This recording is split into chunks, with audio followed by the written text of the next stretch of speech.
Bien, bonjour à tous.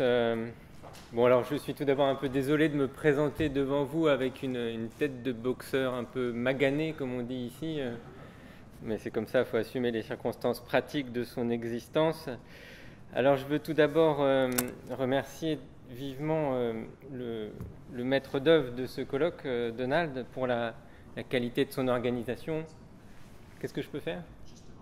Juste devant. Ok. Je recommence alors. Donc je veux remercier Donald pour la qualité de son organisation, pour la chaleur de son accueil. Je suis vraiment très heureux, très touché par cette invitation dans ce colloque où toutes les communications ont paru vraiment intéressantes et pour certaines d'entre elles réellement innovantes. Et il me semble qu'on ne peut que se réjouir de la diversité retrouvée de la phénoménologie sur cette question de l'éthique, au-delà de la référence précieuse, mais parfois un peu convenue, à Lévinas. Alors votre invitation a été pour moi l'occasion de considérer une question qui me préoccupe ou me poursuit depuis longtemps. C'est celle de la portée éthique de la phénoménologie en général et celle de la phénoménologie husserlienne en particulier. C'est donc une question qu'on a déjà rencontrée dans le cadre de ces 2 jours et que je me propose de retravailler à partir du dernier Husserl, étant entendu que pour moi, bien sûr, ce n'est pas la seule façon possible de thématiser les liens entre éthique et phénoménologie. Alors cette question de la portée éthique de la phénoménologie, il me semble qu'elle doit être distinguée de celle de la fondation phénoménologique de l'éthique, et il me semble qu'il importe de ne pas réduire l'une à l'autre. À mes yeux, c'est la difficulté que rencontrent certaines présentations de l'éthique husserlienne qui situent l'essentiel de l'éthique husserlienne dans les cours sur l'éthique prononcés par Husserl. Ainsi, Ulrich Mehle, dans un article intitulé « The Development of Husserl's Ethics », opérait une distinction entre l'éthique d'avant-guerre et l'éthique d'après-guerre. L'éthique d'avant-guerre, selon lui, se déploie dans les cours sur l'éthique et la théorie des valeurs qui sont prononcés par Husserl de 1902 jusqu'à 1914 et qui sont désormais présentés dans le tome 27 des Husserliana.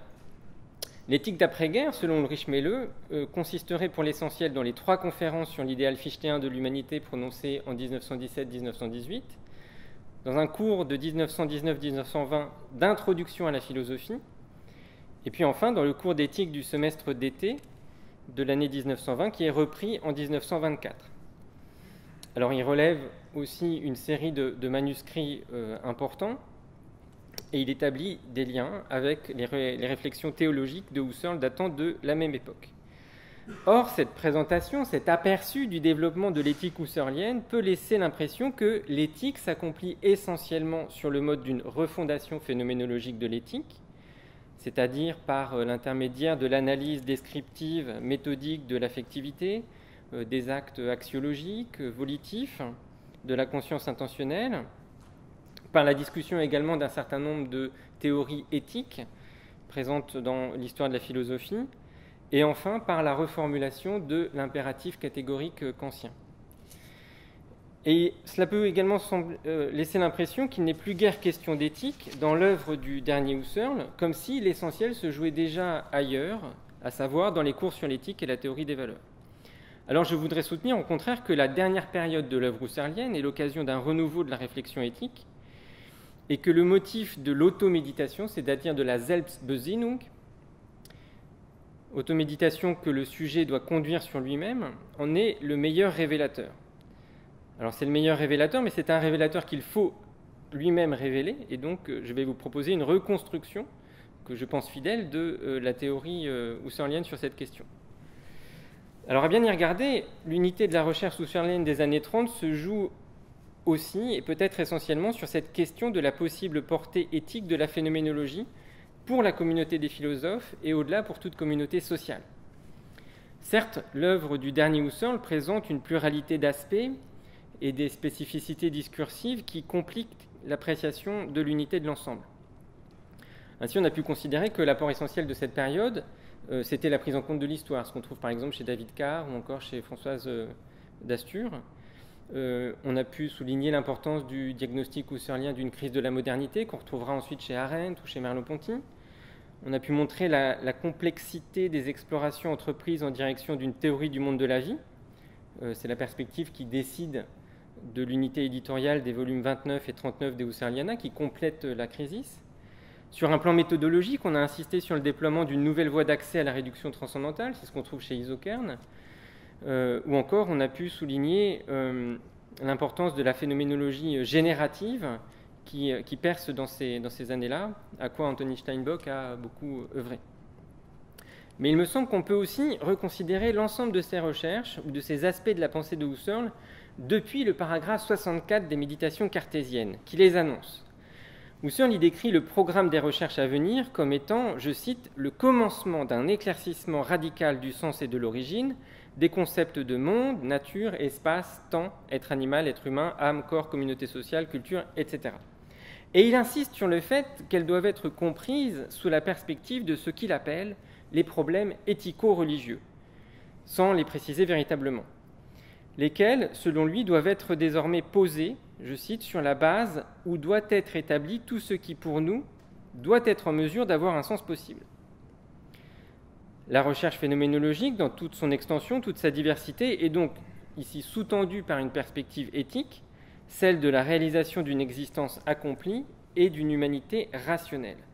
Et Husserl de poursuivre, dans ce même texte des Méditations cartésiennes, en esquissant, je cite, l'idée d'une philosophie universelle, soit d'un système de discipline phénoménologique fondé sur la base plus profonde d'une automéditation, Selbstbesinnung, universelle. Et il signale ici le rôle décisif de cette automéditation, et en particulier le rôle que celle-ci est appelée à jouer dans la Crisis. Dans la Crisis, précisément, Husserl s'attache à préciser la teneur de cette Selbstbesinnung, de cette automéditation, tout en lui assignant une nouvelle portée phénoménologique, historique et éthique. En effet, l'automéditation n'est plus seulement la condition de l'accomplissement d'une philosophie universelle. Elle revêt certes un enjeu particulier pour le philosophe de profession, mais elle est surtout devenue la seule réponse possible à la crise de l'humanité européenne, à cette perte de sens individuelle et collective qui, dans son extension, menace la raison elle-même. L'automéditation trouve donc son impulsion première et décisive dans le constat d'une crise de la science, et plus précisément dans le constat d'un dévoiement objectiviste d'une certaine science moderne, qui nous a conduit à réduire la science à une somme d'abstraction et d'idéalisation, qui ne nous disent plus rien de l'expérience vécue, ou encore de ce que Husserl appelle ces questions qui portent sur le sens ou l'absence de sens de toute existence humaine. Comme le souligne avec force Husserl dans la fameuse conférence de Vienne de 1936, c'est notre culture et notre humanité qui sont malades depuis longtemps d'une raison qui a perdu de vue le monde de la vie. Alors ainsi dramatisée, l'automéditation devient alors la condition de toute responsabilité de soi-même, de toute auto-responsabilité et de toute responsabilité en général. En réponse à la vaste chrysologie de la modernité scientifique et philosophique développée par Husserl, l'automéditation apparaît en effet comme l'unique remède logique. C'est en elle que réside la seule possibilité d'une restauration du logos rationnel. À un certain point du diagnostic husserlien, la crise de la raison est même comprise comme une défaillance, comme un manquement par rapport à la tâche de l'automéditation. C'est ainsi, au terme de l'inventaire des différents symptômes de la crise, par un défaut d'automéditation, que s'expliquerait la perte de sens de l'activité scientifique, théorique, philosophique. Sans automéditation, nous sommes condamnés à l'oubli du sens originel et effectif de la vie rationnelle et nous n'honorons plus notre responsabilité. Alors que signifie donc automéditation dans ce contexte ? De manière générale, et en un sens qui n'est pas strictement philosophique, mais relève aussi du langage courant, sich besinnen en allemand, cela signifie que l'on prend soi-même conscience de sa propre position. Et la racine sémantique Sinn suggère en outre que la Besinnung, l'acte ou le processus par lequel on revient à soi, s'accomplit sur le mode d'une reprise de sens. Par l'intermédiaire de la Besinnung, ce que l'on fait, ce que l'on vit, ce dont on a l'expérience, fait alors à nouveau sens à nos yeux. Alors c'est dans cet esprit que Paul Ricoeur ou encore Susanne Bachelard, dans Logique formelle et Logique transcendantale, pouvaient traduire le terme Besinnung par prise de conscience. Mais ainsi, il manquait aussi la spécificité que Husserl reconnaît à ce concept, puisque la Besinnung se voyait réduire au moment inaugural d'une conscience qui revient à elle-même. Marc Delaunay, dans sa traduction des méditations cartésiennes, adopte pour sa part le terme d'autoréflexion. Mais ainsi, il efface la distinction que Husserl prend pourtant soin d'opérer entre la réflexion, qui est l'opérateur de la réduction transcendantale, et la méditation, qui est un retour à soi sanctionné par la représentation téléologique d'un sens d'ensemble cohérent de l'ensemble de la vie de la conscience. Alors il me semble que la traduction proposée par Gérard Granel, à savoir méditation pour Besinnung et automéditation pour Selbstbesinnung, est plus judicieuse, même si le préfixe auto efface un peu le soi, Selbst, qui est à la fois le principe et l'objet de la méditation. Et de surcroît, ce choix de traduction ne doit pas induire en erreur quant à la signification de la Besinnung. Le terme méditation ici a bien peu à voir avec la pratique religieuse de la méditation ou encore avec un exercice de concentration de l'attention qui peut être utile à cette heure, ou de lâcher prise ou de mise à distance des émotions. Méditation est ici à comprendre à partir de l'exemple donné par Descartes dans les méditations métaphysiques, dans lesquelles Husserl découvre, dit-il, les germes de la philosophie transcendantale, mais aussi et surtout, ça se trouve au début des méditations cartésiennes, l'archétype des méditations que doit nécessairement accomplir tout philosophe débutant. Donc le geste principal de la méditation, qui est la Besinnung, c'est le retour sur soi qui va permettre au sujet de se redécouvrir. Sa formule fondamentale, elle réside dans le retour sur soi-même et dans la recherche d'une cohérence globale de l'expérience vécue. La méditation, comprise comme retour sur soi, peut fort bien s'exercer au sein de l'attitude naturelle. Elle peut donc aussi revêtir un sens non transcendantal. Elle peut être le simple produit de la vie naturelle naïve, dans l'effort mis par l'individu pour ressaisir le sens de ce qu'il vit, en se plaçant à un point de vue surplombant qui va embrasser l'ensemble de son existence. L'automéditation est donc, dit Husserl,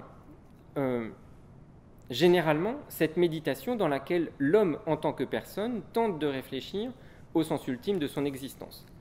Alors à partir de là, tout l'effort de Husserl va consister à spécifier progressivement la signification proprement phénoménologique de l'automéditation ainsi que sa portée. C'est ainsi que l'automéditation apparaît tout d'abord comme un geste proprement philosophique.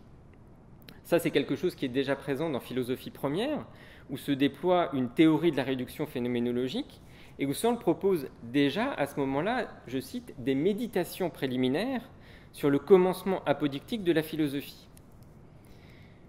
Husserl place ainsi au principe du commencement de la philosophie une réflexion de la volonté individuelle par laquelle le sujet se détermine comme sujet philosophique. Ainsi dit-il, le moi philosophant doit se prendre soi-même pour thème de sa volonté afin de pouvoir réaliser une philosophie. Et la spécificité de cette décision inaugurale tient à ce qu'elle engage l'ensemble de la vie du philosophe en orientant cette vie vers la recherche d'une connaissance absolument justifiée, d'une connaissance systématique, universelle, bref, une philosophie, dit Husserl. Alors pour illustrer cette démarche du philosophe débutant qui s'interroge sur la tâche que représente la philosophie, Husserl prend très souvent Descartes en exemple, mais aussi dans certains textes, Socrate. Ensuite, Husserl assigne à l'automéditation l'objectif précis d'une conversion subjective, dont il a déjà été question ce matin. Ici, c'est fondamentalement sur soi-même qu'il s'agit de conduire la méditation. L'automéditation est véritablement un retour du sujet sur sa vie subjective. Là encore, l'exemple historique de Descartes est mobilisé pour illustrer la possibilité ouverte à tout sujet philosophe de revenir sur soi-même. Alors, dans la Crisis, Husserl note en outre que l'automéditation, de ce point de vue-là, relève du genre général de ce qu'il appelle la réflexion égologique, Ich-Reflexion. Dans l'appendice 28 de la Crisis, il opère alors une distinction entre ce qu'il nomme le concept le plus large de l'automéditation, qui est en fait, dit-il, la pure réflexion égologique, Ich-Reflexion, et la réflexion sur l'ensemble de la vie de l'ego. Et il en distingue ce qu'il appelle le concept plus étroit de l'automéditation, qui est, dit-il, la méditation au sens prégnant de la question en retour sur le sens de l'ego, sur son essence téléologique. On a donc ici une réflexion égologique qui est caractérisée par rapport à ce que Husserl appelle l'expérience naturelle de soi-même, à l'être psychophysique, à la conscience unitaire d'une animation psychique du corps, et la réflexion égologique, de ce point de vue-là, correspond à une conscience de soi d'un degré supérieur, à la conscience réflexive d'une centration de l'ensemble de la vie affective, volontaire, pratique, référée à une instance fonctionnelle du type ego. Le concept étroit de l'automéditation se trouve précisé par le fait qu'il s'agit d'une méditation dont la dimension transcendantale doit être clairement affirmée. Alors, Husserl y insiste à plusieurs reprises, et il va même jusqu'à définir le transcendantal au paragraphe 26 de la Crisis comme étant, je cite, le motif originel de la question en retour sur l'ultime source de toutes les formations de connaissances, et il poursuit en assimilant la recherche transcendantale à l'automéditation du sujet connaissant sur soi-même et sur sa vie de connaissance. Alors à ce point, il faut préciser que le transcendantal ici, c'est plus tant ce qui est compris sous la perspective méthodologique de la rupture établie par rapport à l'attitude naturelle. Ici, Husserl mobilise ce qu'il appelle le concept le plus général du transcendantal, ce qu'il appelle aussi le concept directeur, en repensant le transcendantal depuis la relation générale de l'ego au monde. Alors il faut noter ici que l'automéditation, par rapport à la réflexion transcendantale, prend ici une signification quasi existentielle, éthico-pratique, une dimension que ne présente pas la réflexion transcendantale comprise au sens strict. En effet, cette dernière se comprend essentiellement comme un opérateur méthodique qui doit rendre possible la réduction transcendantale. Et ici, il faut revenir aux distinctions opérées par Husserl au paragraphe 15 des Méditations cartésiennes, avec la distinction établie entre la réflexion transcendantale d'un côté et la réflexion naturelle de la vie quotidienne de l'autre. Ce que permet la réflexion transcendantale, c'est l'instauration d'un rapport dédoublé à soi-même, une Ich-Spaltung, une scission du moi, qui va rendre possible une position de spectateur désintéressé sur la vie intentionnelle. Donc la réflexion transcendantale, ici, elle a une signification qui est prioritairement méthodologique.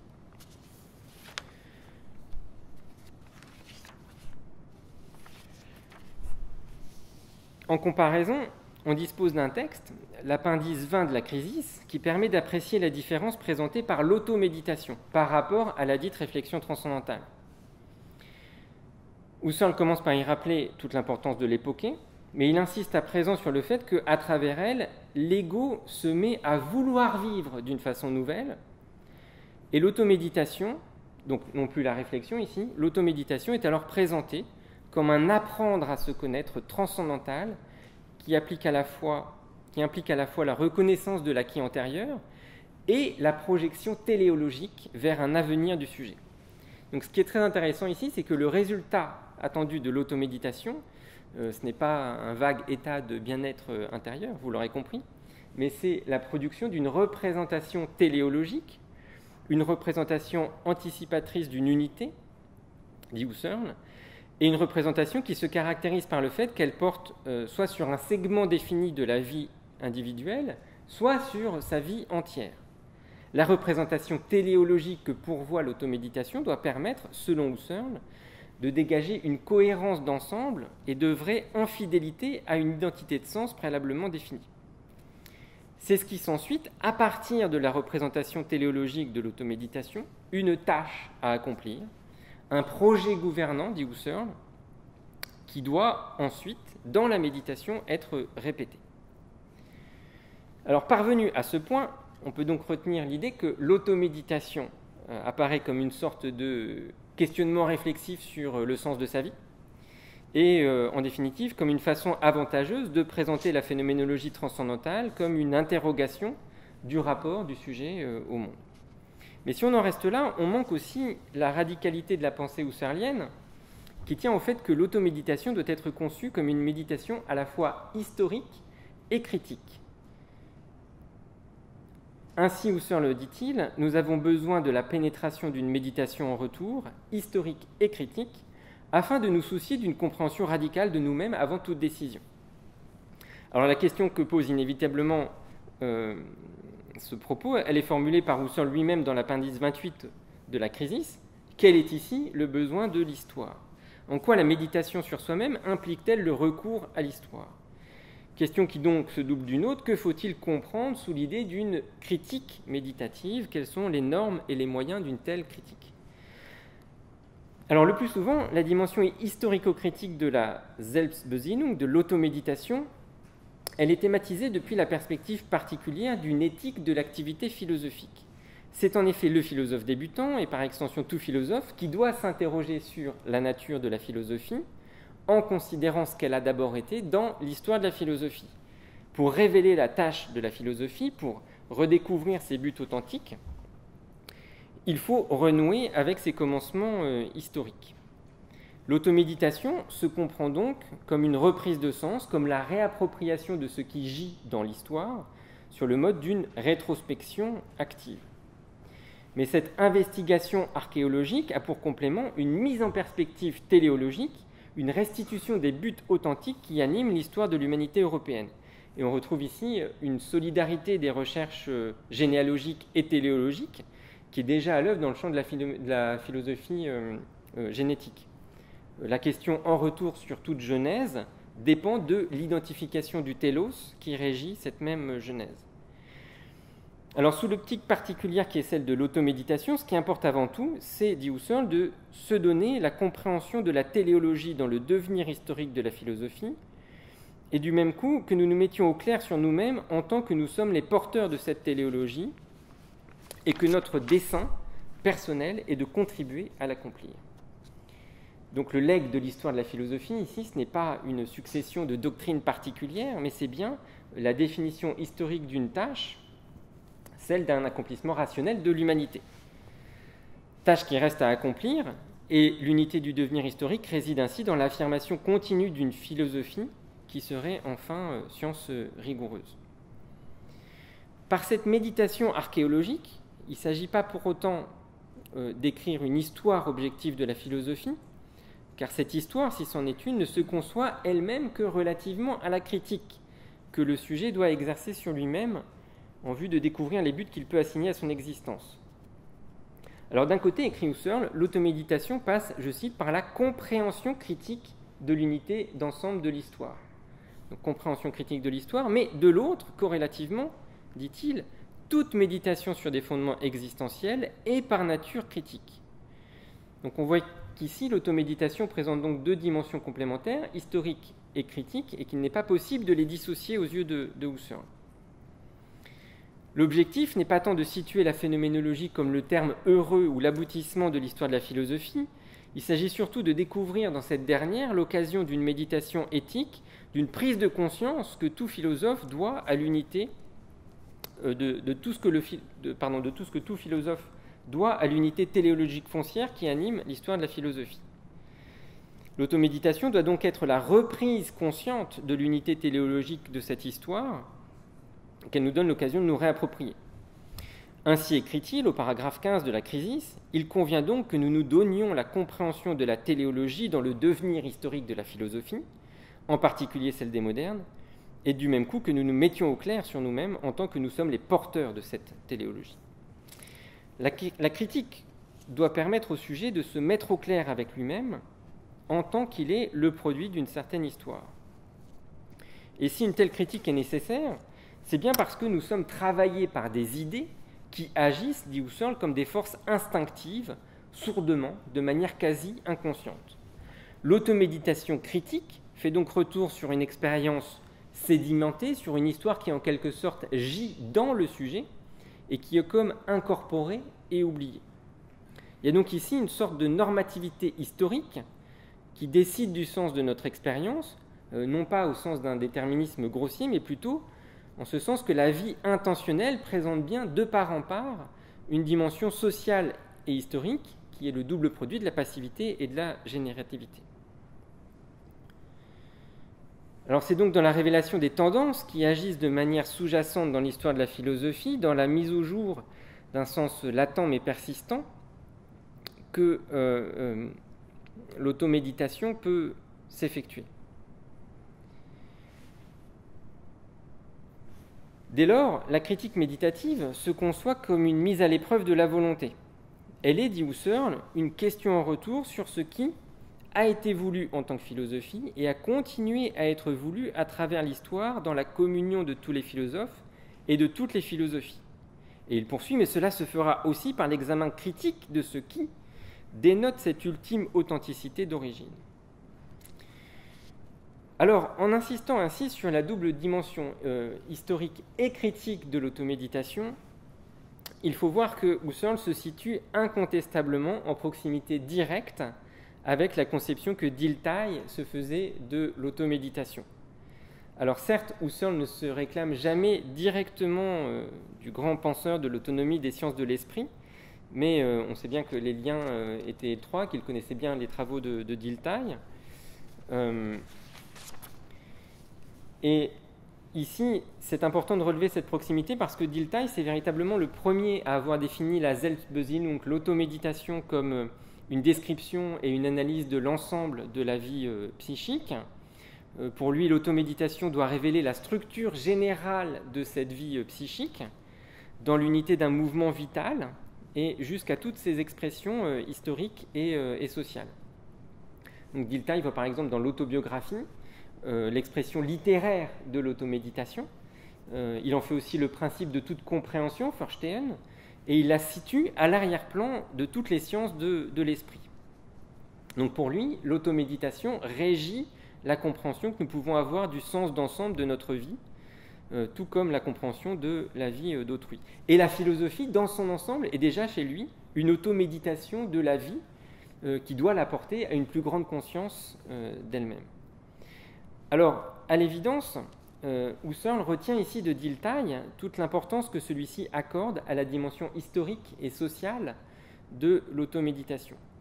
Mais là où il se distingue nettement de Dilthey, c'est sans doute sur l'idée que l'automéditation implique une responsabilité de soi-même, une auto-responsabilité. En d'autres termes, Husserl souligne la dimension éthique de l'automéditation bien plus que ne le fait Dilthey. Alors cette détermination éthique, elle se fonde de surcroît sur une conception proprement phénoménologique et non herméneutique, comme chez Dilthey, de la téléologie historique.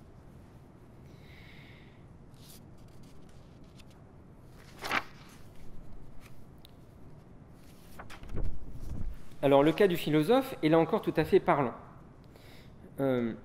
Longtemps, Husserl a cultivé l'idée d'une philosophie comme science rigoureuse, mais dans la dernière période de l'œuvre, avec la perspective de l'automéditation, la question du sens de l'activité philosophique et de la responsabilité du philosophe se trouve lestée de nouveaux enjeux éthiques.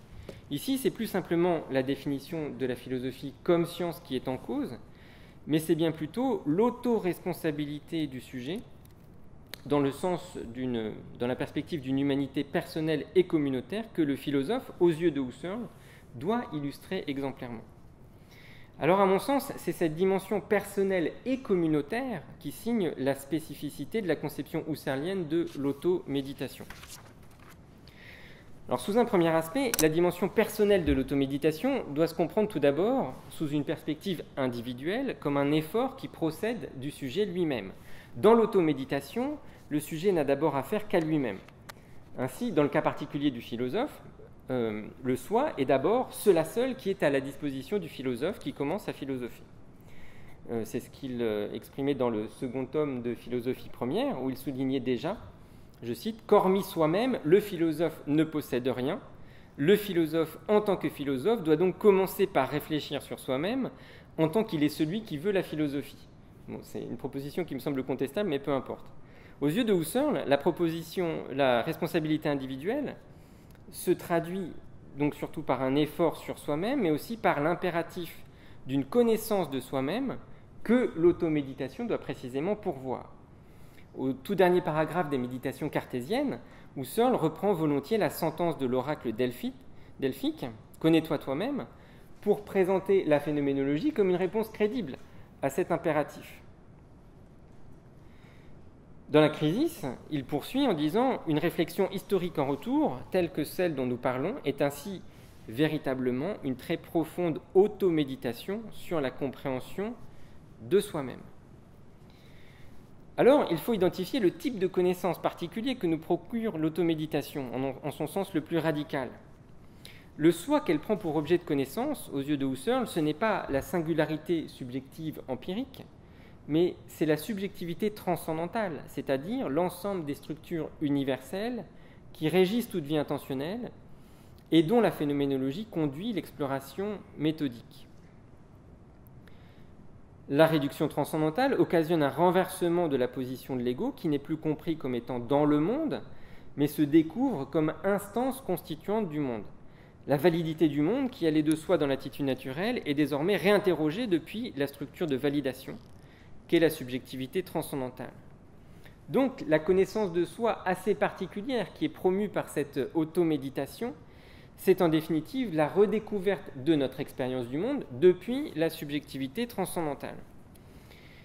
Et cette transformation du soi, ce n'est pas seulement la redécouverte de notre expérience, mais c'est aussi la reconnaissance d'une intersubjectivité transcendantale qui est impliquée dans l'ego lui-même, ainsi que dans son expérience du monde. Donc l'automéditation, sous cette perspective individuelle, nous ouvre à la subjectivité transcendantale et corrélativement à l'intersubjectivité transcendantale, qui est l'horizon de tout accord possible sur le sens de l'expérience. Seulement, il faut aussi entendre en un autre sens la dimension personnelle que Husserl revendique à plusieurs reprises pour cette automéditation. Là encore, on aurait grand tort de concevoir l'automéditation comme une affaire purement privée, comme une sorte de repli de l'individu sur lui-même. Bien au contraire, Husserl s'attache à souligner l'importance de la dimension communautaire et sociale de l'automéditation. Ainsi, dans l'appendice 24 de la Crisis, Husserl souligne que c'est l'attitude personnelle qui est, je cite, au fondement de l'automéditation que j'accomplis en tant qu'ego et dans laquelle seul je puis méditer finalement sur le sens ultime qui est le mien. Or, on doit ici garder à l'esprit la double définition donnée par Husserl de la personne depuis les Idéon 2. La personne, c'est à la fois la subjectivité comprise dans sa dimension pratique et éthique, et c'est aussi la subjectivité qui se reconnaît comme étant membre d'un monde social. C'est ainsi, écrit encore Husserl, que la pure automéditation de l'ego conduit à moi en tant que personne parmi les personnes. C'est cette dimension sociale ou communautaire de l'automéditation qui va permettre de préciser la nature de l'autoresponsabilité ou de la responsabilité de soi-même que Husserl a à l'esprit dans sa portée communautaire et sociale. En effet, il résulte de l'automéditation une certaine reconnaissance de l'inscription communautaire de la subjectivité. Celui qui se livre à l'automéditation, tel que la conçoit Husserl, se vit comme subjectivité transcendantale, c'est-à-dire qu'il peut envisager la singularité de sa vie intentionnelle depuis le point de vue de l'attitude transcendantale, mais il se comprend aussi nécessairement comme le membre d'une vie sociale et historique, qui est la singularisation de l'intersubjectivité transcendantale. Et là encore, l'automéditation se fonde sur cette perspective d'une intersubjectivité transcendantale qui n'est jamais, dans sa formule la plus générale, qu'une pluralité ouverte de consciences distinctes, mais elle fait aussi pleinement droit à l'appartenance communautaire et à l'inscription dans la générativité. Alors, depuis les travaux d'Anthony Steinbock, nous savons bien ce que Husserl désigne sous le terme de générativité. La générativité, c'est à la fois l'être au monde de la personne considérée dans la singularité de son être, comme un devenir entre naissance et mort, mais c'est aussi un être au monde proprement social de la personne, qui désigne les modalités de son intégration et de sa participation à ce que Husserl appelle l'enchaînement dans la génération entre les êtres animés. Donc générativité, cela renvoie au devenir des générations, à la constitution d'une génération comme génération distincte et pourtant liée par une tradition transgénérationnelle. Et c'est donc ainsi à l'historicité du monde social que Husserl fait pleinement droit, dans un registre qui revendique là encore haut et fort son caractère transcendantal. Ainsi écrit-il, donc ça c'est un inédit qui figure dans le tome 15 des Husserliana, dans le volume sur l'intersubjectivité. Ainsi écrit-il, l'histoire de l'être humain dans le monde qui est advenu à partir de lui, y compris la croissance de celui qui est né dans le monde, la disparition des mourants, l'enchaînement génératif et l'histoire communautaire qui est portée par cet enchaînement en tant qu'histoire de l'humanité, tout cela possède une signification transcendantale et est dévoilé par une méthode phénoménologique. La générativité, c'est donc ici le devenir qui nous lie et corrélativement le lien social qui est en devenir. Alors, sous la perspective d'une éthique sociale et sur le fond de cette théorie de la générativité, l'autoresponsabilité qui est induite par l'automéditation présente deux aspects complémentaires. Le premier aspect nous renvoie à l'inscription de la subjectivité dans un contexte social, dans une chaîne de génération, dans une communauté liée par une même téléologie. Ce premier aspect, c'est celui de l'héritage et du même coup du rapport à l'héritage. En effet, la responsabilité se joue dans la pleine et entière reconnaissance de l'héritage, dans la reconnaissance du legs de l'histoire, et sur un mode qui n'est pas simplement passif. Reconstituer l'héritage, c'est-à-dire faire le départ entre ce que l'on retient et ce que l'on laisse de côté, c'est se resituer dans notre propre histoire. C'est ainsi que l'effet de l'automéditation est aussi de, je cite Husserl, réveiller la chaîne des penseurs, leur socialité de pensée, leur communauté idéale, afin de la transformer pour nous en un présent vivant. Ça se trouve au paragraphe 15 de la Crisis. La conscience personnelle n'est donc rien sans la connexion générative qui lie l'individu à ceux qui l'ont précédé dans une même communauté téléologique. Par l'intermédiaire de l'automéditation, nous nous confrontons aux intentions qui ont animé d'autres sujets. Mieux, nous réactivons ce qui, sans cela, peut se perdre dans l'oubli. La méditation réveille, réactive, réactualise une connexion générative qui, à elle seule, n'a pas toujours la force de se transmettre. Et du coup, ce qui fait notre responsabilité, c'est bien ce rapport critique à l'histoire qui ne consiste pas à perpétuer simplement le passé, mais à le faire revivre pour nous resituer dans une sorte d'interintentionnalité et dans une interintention partagée. La communauté historique ne se perpétue pas d'elle-même, elle ne se maintient que par la répétition, la reprise, en tant que réactualisation du commun. Alors, comme le souligne Husserl dans la conférence de Vienne, les formations idéales de la théoria sont tout simplement vécues à plusieurs et reprises en commun pour la répétition de leur compréhension et de leur production. Mais l'autoresponsabilité présente aussi une dimension autre que celle de l'héritage, c'est celle de la tâche. Si l'automéditation nous rend à la tâche qui est la nôtre, à savoir, dans le cas du philosophe, accomplir l'humanité rationnelle, définir les conditions de réalisation d'une vie sous le signe de la vérité, cette tâche ne peut être conçue comme une tâche singulière, ou comme l'œuvre d'un individu isolé. Cette tâche, c'est nécessairement une tâche collective, et c'est la raison pour laquelle Husserl en vient à concevoir le philosophe comme un fonctionnaire de l'humanité, dans la mesure où l'universalité à laquelle ce philosophe prétend implique qu'il se mette au service de l'ensemble de l'humanité. Plus généralement, ce qui importe ici tient au fait que la tâche à réaliser implique que l'on œuvre concrètement à ces conditions historiques et sociales de réalisation. En d'autres termes, notre responsabilité est aussi sociale, c'est celle d'une communautisation, d'une mise en commun de la tâche révélée par l'automéditation. La méditation responsable implique donc une discussion rationnelle, partagée, qui va permettre de vérifier ensemble les buts que l'on se donne.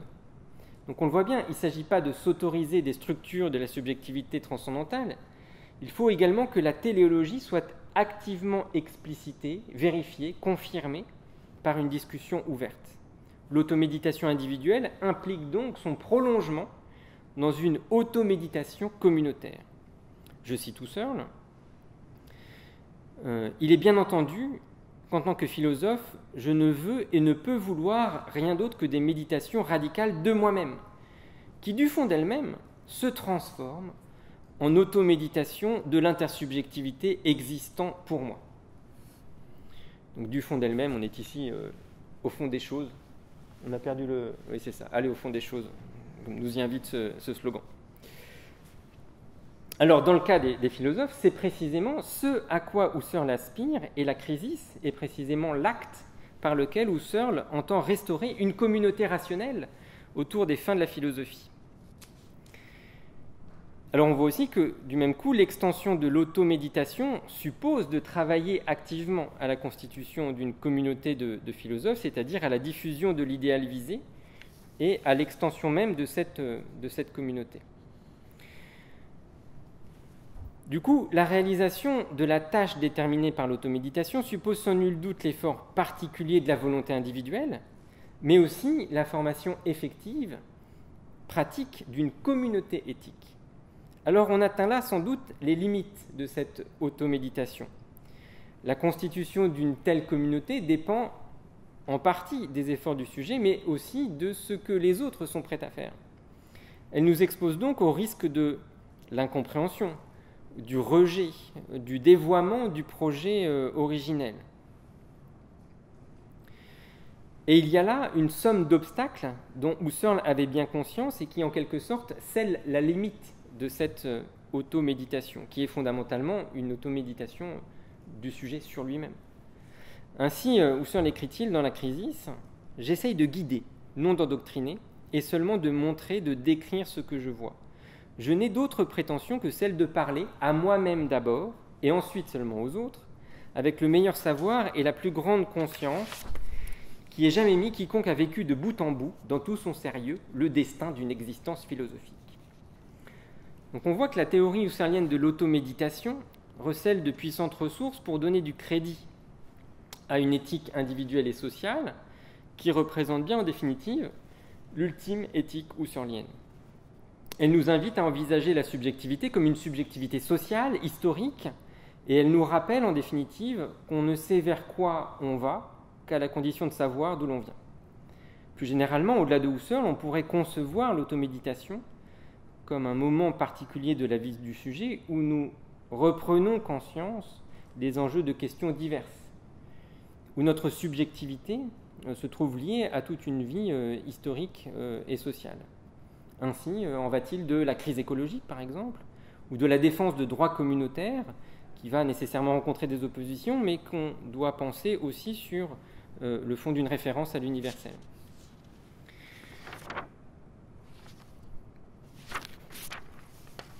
Alors bien sûr, on peut avoir le sentiment que l'idéalisme puissant qui sous-tend cette conception de l'automéditation est problématique, qu'elle s'accompagne de surcroît d'une forme de volontarisme un peu grandiloquent, mais il me semble plus juste d'y découvrir, enfin c'est du moins l'interprétation qui a ma préférence, un sujet sensible à la précarité de l'aspiration à la raison, un sujet qui est conscient de sa finitude historique, qui vit encore et toujours le malaise de la modernité, et qui s'efforce de débrouiller l'expérience sédimentée de l'histoire. Paradoxalement, l'aspiration à la connaissance de soi, que célébraient avec force les dernières pages des méditations cartésiennes, nous montre désormais aussi que nous ne nous connaissons pas nous-mêmes, et plus précisément que nous n'en aurons sans doute jamais fini avec cette méconnaissance. La philosophie ou le renouveau de la raison ne peut être en ce sens qu'une tâche infinie, qui n'est certes pas une désespérante impossibilité, mais une tâche qu'il ne nous est pas possible de réaliser pleinement dans les circonstances que nous connaissons et dans les limites qui sont les nôtres. La leçon de Husserl, ce n'est pas celle d'une raison qui s'accomplit triomphalement dans l'histoire par l'intermédiaire d'une implacable dialectique. Nous autres, philosophes et non-philosophes, phénoménologues et non-phénoménologues, savons que la raison n'est pas un acquis, mais bien une tâche toujours imparfaitement accomplie, dont le sens même peut se perdre dans le procès de ce que l'on croit être sa réalisation. Alors enfin, une dernière remarque pour achever ce propos sur la signification générale de ce que peut représenter l'automéditation à l'esprit de Husserl. À l'évidence, à partir des années 30, Husserl constate que la philosophie authentique, au sens où il la comprend, se trouve menacée dans son essence comme dans son exercice. Husserl a vu certains de ses meilleurs élèves prendre publiquement position en faveur du parti nazi ou contribuer directement à la philosophie officielle de ce même parti. C'est le cas de Becker, par exemple. En 1935, en raison de ses origines juives, Husserl se voit interdit d'enseignement. Durant l'été 1936, son nom est rayé des registres de l'université allemande. En juin 1937, on lui refuse l'autorisation de se rendre au Congrès international de philosophie qui devait se tenir à Paris au mois d'août suivant. Et Husserl publie ses derniers textes, dont la Crisis, à Belgrade, parce qu'il lui était devenu difficile de les faire paraître en Allemagne. En juillet 1937, à l'âge de 78 ans, il entreprend de déménager à la périphérie de Fribourg pour quitter un immeuble où logeait également un SA et un lieutenant en retraite, notamment afin d'éviter des remarques humiliantes et des dénonciations. Alors à cet égard, l'invitation à la reprise personnelle et responsable de la tâche philosophie vaut aussi dans ces circonstances comme un acte ultime de résistance philosophique devant la montée de la barbarie et aussi dans les limites de ce qui peut effectivement être dit, de ce qui est effectivement dissible à l'époque. Voilà, je vous remercie pour votre attention.